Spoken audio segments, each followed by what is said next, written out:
Hello everyone, कैसे हो आप सभी। आज मैंने आप लोगों के लिए प्रिंसिपल ऑफ इनहेरिटेंस का 10th लेक्चर सेलेक्ट किया है। So without wasting our time, come on let's go do this lecture. चलिए करते हैं इसे। तो इस वाले लेक्चर में हम लोग को 5.3 पढ़ना है, inheritance of two gene. Two gene का इनहेरिटेंस। अभी तक हम लोगों ने जो भी पढ़ा वो वन जीन का इनहेरिटेंस हम लोग पढ़ रहे थे। अब हम लोग को टू जीन्स का इनहेरिटेंस पढ़ना है। ओके, डाई हाइब्रिड का क्रॉस पढ़ना है। चलिए देखते हैं।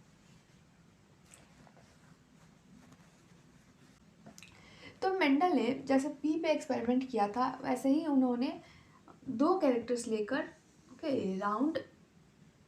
एक राउंड और एक yellow, round and yellow, okay, and wrinkled green,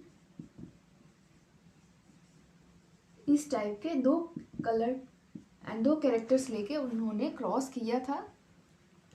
cross किया तो क्या रिजल्ट आया, देखिए। Mendel found that the seed resulting from the crossing of the parent had yellow coloured and round shape seed. तो इससे रिजल्ट आया क्या कि आपका राउंड तो था एंड आपका कलर भी येलो आया। इन दोनों का क्रॉसिंग से आपका जो रिजल्ट आया वो आपका राउंड भी था। देखिए, इस राउंड वाले के लिए हम लोग ले लेते हैं, रिंकल्ड वाले के लिए, राउंड वाले के लिए capital R, double capital R होगा, रिंकल्ड वाले के लिए स्मॉल आर होगा। ओके, येलो और ग्रीन लेना है तो येलो वाले के लिए डब्लू बोलिए डबल डबल वाई लेना है एंड इस पर डबल स्मॉल वाई लेना है। तो आपका जो रिजल्ट आया, इन दोनों के क्रॉस का जो रिजल्ट आया वो आया एक तो राउंड आया वो, एंड दूसरा उसका कलर येलो आया। तो राउंड आया तो इससे ये पता चलता है कि ये राउंड जो था वो आपका डोमिनेंट था एंड आपका येलो जो था वो भी डोमिनेंट था इस वाले रिजल्ट का।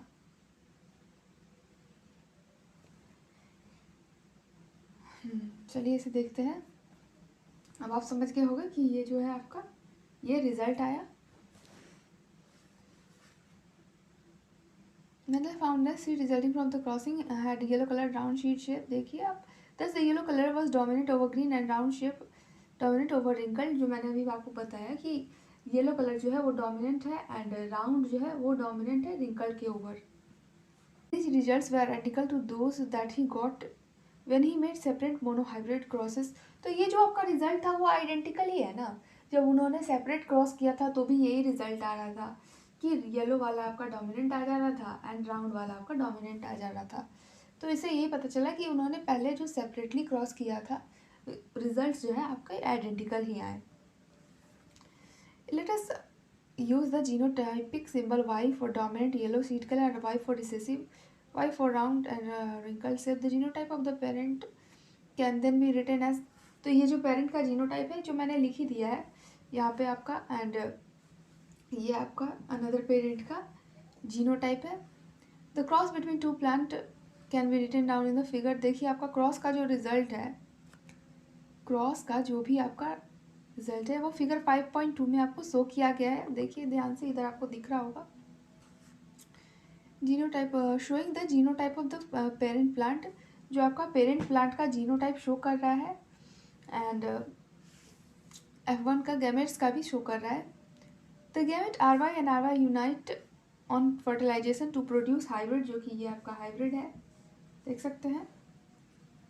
When Mendel self-hybridized F1 plant, he found that 3/4 of the F2 plant had yellow seed and 1/4। तो अगर आप बहुत ध्यान से उस फिगर को देखो तो आपको येलो कलर के जितने भी सीड दिखेंगे, अगर चार येलो कलर के शीट आप ले लो, 4 येलो कलर के शीट का एक यूनिट बना दो, तो आप देखोगे कि 4 का यूनिट 3 ऐसे यूनिट बनेंगे। 4 येलो कलर वाले का 3 ऐसा यूनिट बनेगा एंड ग्रीन का 4 का एक यूनिट बना दो तो ग्रीन का एक ही यूनिट बनेगा। तो आपका 3:1 का ये रेशियो फॉर्म कर रहा है कलर में भी, एंड आपका अगर शेप की बात की जाए तो उसमें भी आपका 3:1 का रेशियो फॉर्म कर रहा है। यही आपको ये बताना चाहता है, लाइन जो है यही यहाँ पे जो लिखा हुआ है, the F1 found that 3/4 of the F2 plant had yellow seed and 1/4 had green. 3/4 जो है आपका वो येलो शीट है एंड 1/4 ग्रीन है। The yellow and the green colour segregated in the ratio, wrinkle ship ये तो हो गया है। Just like in monohybrid crosses, जैसे मोनोहाइब्रिड क्रॉसेस का हुआ था वैसे ही। अब यहाँ पे आपको लॉ ऑफ इंडिपेंडेंट असॉर्टमेंट पढ़ना है, तो चलिए लॉ ऑफ इंडिपेंडेंट असॉर्टमेंट कर लेते हैं। ये भी आपका जो भी फिगर आपको दिख रहा था उसी पे बेस्ड एनालिसिस जो डाटा है वो लिखा गया है। चलिए इसे भी करते हैं। तो देखिए यहाँ पे फर्स्ट में आपको दे क्या रहा है, in a di hybrid cross the phenotype round yellow, wrinkle yellow, round green and wrinkle green appeared in the ratio. तो डाई हाइब्रिड क्रॉस जो आपको दिख रहा है उसमें आपका जो फिनोटाइपिक रेशियो है वो आपका आता है, ये तो मैंने 4 का यूनिट बनाया था तब तो ये 3:1 का रेशियो आपको दिख रहा है, बट अगर आप इसे एक्सटेंड करके लिखोगे तो आपका 9:3:3:1 आएगा, 1 आएगा, जो आपका है ये फिनोटाइपिक रेशियो, डाइहाइब्रिड क्रॉस का फिनोटाइपिक ये रेशियो है। चलिए करते हैं आगे। सच a ratio was observed for several pairs of characters that Mendel studied। तो इस टाइप का रेशियो जो 9:3:3:1 का रेशियो फिनोटाइपिक डाइहाइब्रिड का, इस तरीके का रेशियो और भी प्लांट्स के साथ जब मेंडल ने किया तो यही रेशियो आपका आ रहा था।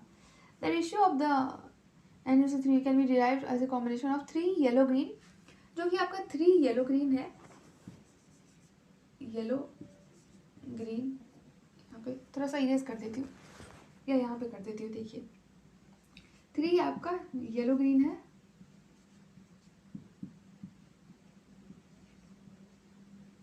1 आपका, एक मिनट, राउंड रिंकल है, सॉरी यहाँ पे कर देती हूँ। देखिए round 3 round is to 1 wrinkled,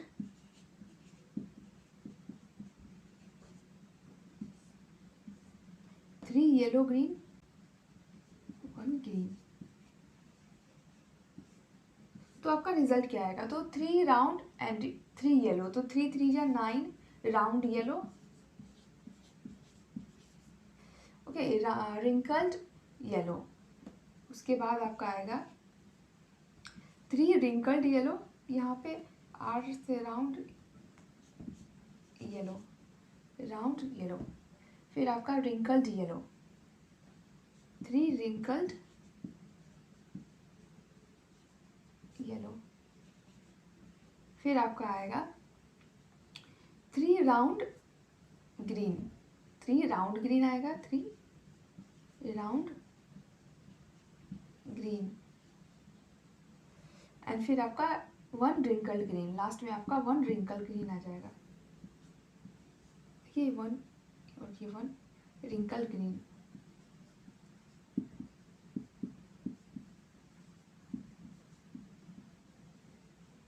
तो यहाँ पे आपका हो गया, जो आप देख सकते हो कि 3 आपका राउंड, क्या रिजल्ट आया, 9 आपका राउंड येलो आया है, राउंड येलो है। फिर आप देखिए 3 रिंकल येलो है, 3 आपके राउंड ग्रीन है, राउंड ग्रीन दिख रहा है, एंड 1 आपका रिंकल ग्रीन है, जो कि रिंकल ग्रीन आपको ये दिख रहा होगा। तो ये आपका रिजल्ट आ गया। चलिए करते हैं आगे। Based upon such observation on dihybrid crosses between plant differing in two, Mendel proposed second set of generalization that we call Mendel's law of independent assortment। तो इन सभी डाटा को ऑब्जर्व करने के बाद मेंडल ने सेकंड सेट ऑफ जनरलाइजेशन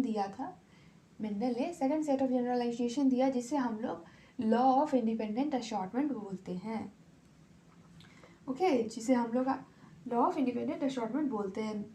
ये law क्या state करता है, मतलब ये इसके अंदर है क्या, ये लॉ क्या, किस चीज़ का लॉ है, तो ये देखिए, the law states that when 2 pairs of traits are combined in a hybrid, segregation of one pair of character is independent of the other pair of the character। इस लॉ का ये मतलब है कि जब 2 पेयर ऑफ कैरेक्टर, एक pair आपका round और रिंकल का पेयर था एंड एक आपका येलो और ग्रीन का पेयर था, तो जब 2 पेयर एक साथ एक डाई हाइब्रिड में कंबाइन होते हैं तो एक पेयर इंडिपेंडेंटली दूसरे पेयर से सेग्रीगेट कर जाता है, इंडिपेंडेंटली सेग्रीगेट कर जाता है, ये लॉ कहना चाहता है। ये लॉ जो है आपका इंडिपेंडेंट असॉर्टमेंट का, ये यही बताता है दैट जो है दो कैरेक्टर्स के पेयर को जब एक साथ डाई हाइब्रिड में आता है तो वो लोग क्या करते हैं कि इंडिपेंडेंटली सेग्रीगेट करते हैं।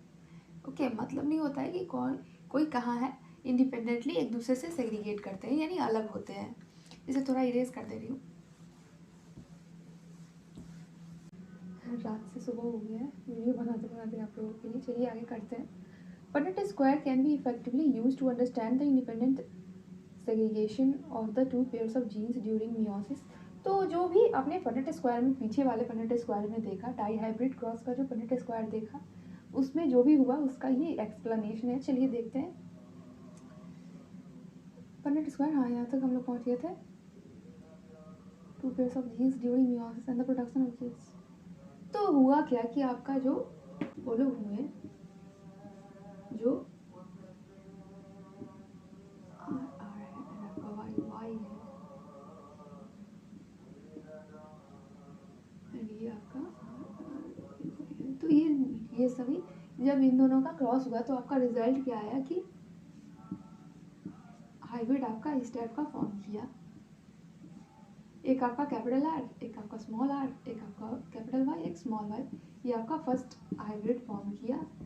ओके, यही आपका यहाँ पे दे रहा है।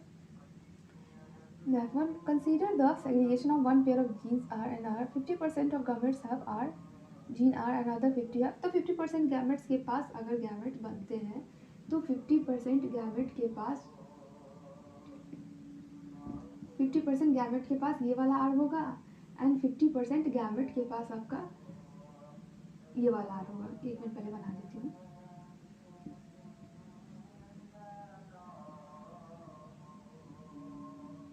देखिए, तो इससे यही पता लगता है कि 50% गैमेट के पास ये वाला R होगा एंड 50% गैमेट के पास ये देखिए, ये यहाँ से 50% फॉर्म कर रहा है ना, और 50% वाले के साथ ये वाला R होगा एंड 50% वाई वाले के केस में 50% के पास ये वाई कैपिटल वाला वाई होगा एंड 50% के पास ये स्मॉल वाला वाई होगा। तो ये यहाँ पे जो बताना चाह रहा है वो मैंने आपको बता दिया है। वाई तो यहाँ पे ये इम्पॉर्टेंट है कि जो सेग्रीगेशन है 50% आर का जो सेग्रीगेशन है एंड 50% वाई का जो सेग्रीगेशन है, ये इस वाले से इंडिपेंडेंट होता है, ये इस वाले से इंडिपेंडेंटली सेग्रीगेट करता है। इसे इस वाले से कोई मतलब नहीं होता है, ना इसे इस वाले से कोई मतलब होता है, ये दोनों एक दूसरे से इंडिपेंडेंटली सेग्रीगेट करते हैं। There are 4 genotypes of gametes, जो कि आपके 4 जीनोटाइप है, ये गैमेट्स के 4 जीनोटाइप है जो कि आपका बता रहा है। Each with a frequency of 25% and each का फ्रीक्वेंसी जो है वो 25% है।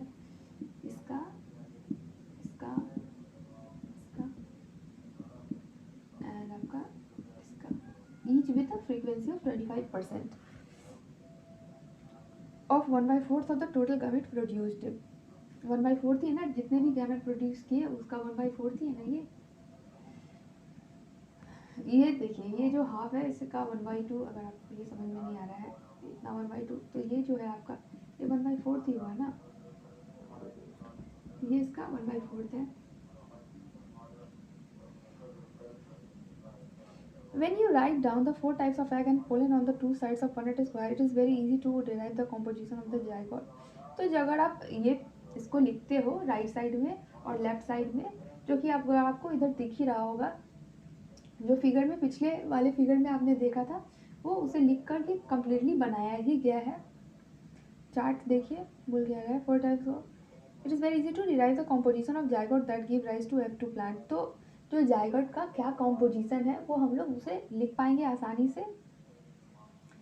देखिए वहाँ पे आपका जो दिया गया है वही बनेगा। 16 स्क्वायर्स आएंगे, जिसमें 16 स्क्वायर्स आएंगे एंड अलग अलग जीनोटाइप एंड फिनोटाइप फॉर्म होंगे। Now note them down in the given format. Can you using Punnett square data worked out genotypic ratio at F2 stage and fill the format given।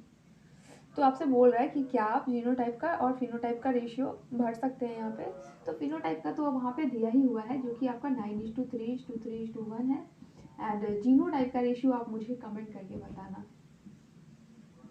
मैं चाहूँगी कि आप genotype का ratio calculate करो। इतनी मेहनत से मैंने आपको सभी चीज़ समझाया है कि जीनोटाइप का रेशियो कैसे कैलकुलेट करते हैं। हालांकि इसका जो भी आपका रेशियो है उससे कोई मतलब नहीं है, ये कोई इम्पॉर्टेंट एग्ज़ाम के पॉइंट ऑफ व्यू से इतना इम्पॉर्टेंट नहीं है, बट अगर आपको लगे तो आप इसे कमेंट करके मुझे ज़रूर बताना कि क्या है आपका रिजल्ट।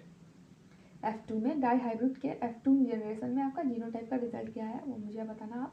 चलिए आगे करते हैं। Chromosomal theory of inheritance.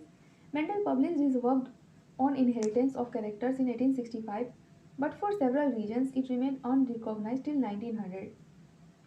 तो मेंडल ने अपना जो काम किया था इनहेरिटेंस पे, जितना भी वर्क किया था कैरेक्टर पे, 1865 तक उन्होंने किया था, 1865 में किया था, बट फॉर सेवरल रीजन, पर कुछ कारणों की वजह से उनका जो काम है वो 1900 तक रिकॉग्नाइज नहीं रहा, मतलब कोई इसे पहचान ही नहीं पाया कि मेंडल ने कुछ किया भी। ओके, तो क्यों, जो सेवरल रीजन्स है वो आपको मैं अभी बता देती हूँ। उसमें 3 ही रीजन था। एक, पहले उस टाइम का जो कम्युनिकेशन सिस्टम था वो उतना अच्छा नहीं था। उस टाइम का कम्युनिकेशन सिस्टम उतना अच्छा नहीं था कि लोगों तक मेंडल का जो वर्क है वो बहुत ज़्यादा लोगों तक पहुंच सके। दूसरा, आपका जो इनके कॉन्टेम्प्ररी थे उन्होंने इनके आइडियाज़ को एक्सेप्ट ही नहीं किया। जीन्स और फैक्टर्स के आइडियाज़ को, डिस्क्रीट यूनिट्स, एलीज कुछ होते हैं, तो उन्हें ये समझ में ही नहीं आया। उन्हें लगा, उनके कॉन्टेम्प्ररीज को लगा कि ये फालतू का फेक जो भी है, ऐसा यूजलेस है, ऐसा समझ के उन्होंने इसे टाल दिया कि हाँ ये कुछ नहीं है। जस्ट लाइक उन्होंने मेंडल को कहा कोई भी अगर साइंटिस्ट अगर डिस्कवरी करते हैं तो जब उसे डिस्कवर करते हैं तो उस टाइम पे अगर कोई नहीं जानता है, उसका रिजल्ट देखने को नहीं मिलता है, तो वो बोलता है कि प्रूफ नहीं है तो ये सही नहीं है, एंड प्रूफ नहीं है तो सही नहीं है। तो इसलिए उनके जो कॉन्टेम्प्ररी थे उन्हें मेंडल से बता ही सकते थे ना, उनके पास साइंटिफिक रीजन तो नहीं था उस टाइम पे। इसलिए उन्होंने ये टेस्ट कर करके, बहुत सारे टेस्ट प्लांट पे करके ये रिजल्ट निकाला था। इसलिए चलिए देखते हैं आगे। और तीसरा आपका जो थर्ड है आपका, वो ये था कि बहुत सारे बायोलॉजिस्ट के लिए ये बहुत नया था कि मैथ का कॉन्सेप्ट आपका बायोलॉजी में लगाया जा रहा था। बहुत सारे साइंटिस्ट ने इसे मानने से ही इनकार कर दिया कि नहीं, ऐसा नहीं, बायोलॉजी में मैथ्स थोड़ी ना आ सकता है। तो कितने ही साइंटिस्ट ने कहा कि नहीं, बायोलॉजी को डिफाइन करने के लिए मैथ्स नहीं ला सकते हैं, ये गलत है। ठीक है, तो इस वजह से कुछ रीजन्स की वजह से, सेवरल रीजन्स की वजह से जो मेंडल का वर्क था, जो मेंडल ने इनहेरिटेंस पैटर्न पे जो वर्क किया था, वो पहचान में नहीं आया टिल 1900 तक। 1900 तक वो पहचान में नहीं था, बट उन्होंने 1865 में ये सब कंप्लीट कर दिया था। चलिए देखते हैं आगे।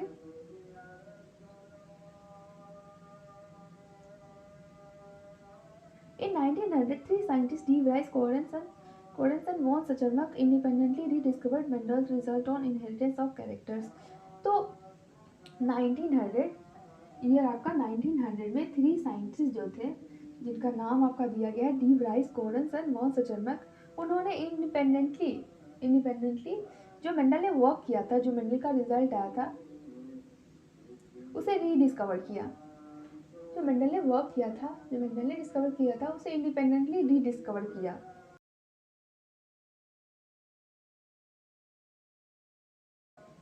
ऑल्सो बाय द टाइम, और उस समय क्या है कि टाइम के बीतने के साथ जो आपका माइक्रोस्कोप है वो एग्जिस्टेंस में आने लगा था।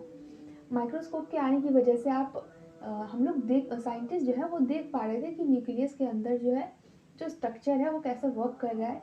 ये जो जितने भी सेल ऑर्गेनिल्स हैं उसे हम लोग कम्प्लीटली अच्छे से देख पा रहे थे कि आखिर हो क्या रहा है।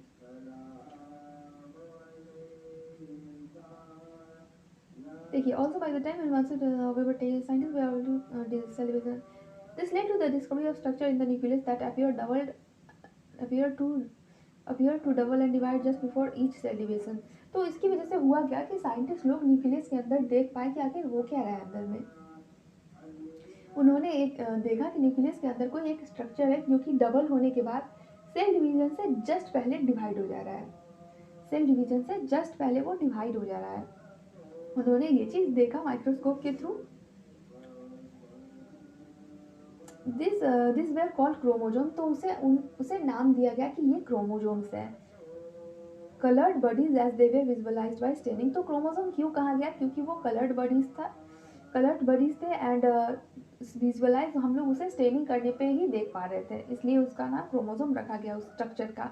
By 1902 chromosome movement during meiosis had been worked out, और 1902 में क्रोमोसोम का जो मूवमेंट है उसे भी देखना शुरू कर दिया था साइंटिस्ट ने कि क्रोमोसोम कैसे मूव करता है। ओके, क्रोमोसोम कैसे मूव करता है। देखिए आपका Walter सुटोन and Theodore Boveri noted that the behavior of chromosome was parallel to the behavior of genes. तो वॉल्टर सुटोन एंड जो आपके थियोडोर बोवेरी हैं, उन्होंने देखा कि जो जीन्स है, ओके, जैसे क्रोमोसोम वर्क कर रहे हैं उसी तरीके से जीन्स भी वर्क कर रहे हैं। जीन्स का जो बिहेवियर है वो क्रोमोसोम के बिहेवियर के एकदम पैरेलल है, एकदम पैरेलल। तो उन्होंने क्या किया कि क्रोमोसोम के मूवमेंट से मेंडल के लॉ को एक्सप्लेन करना स्टार्ट कर दिया। मेंडल के लॉज को उन लोगों ने एक्सप्लेन करना स्टार्ट कर दिया। चलिए देखते हैं आगे। Again, we study behavior of chromosome during mitosis, sequestration of during meiosis, reduction of division. Important things to remember are that chromosomes as well as genes occurs in pairs. तो यहाँ पे ये नोट करने लायक है, अगर आपने माइटोसिस चैप्टर पढ़ा है तो यहाँ पे ये नोट करने लायक है दैट जीन्स हमेशा पेयर में ऑकर करते हैं। 2 alleles of a gene pair are located on homologous site on homologous chromosome.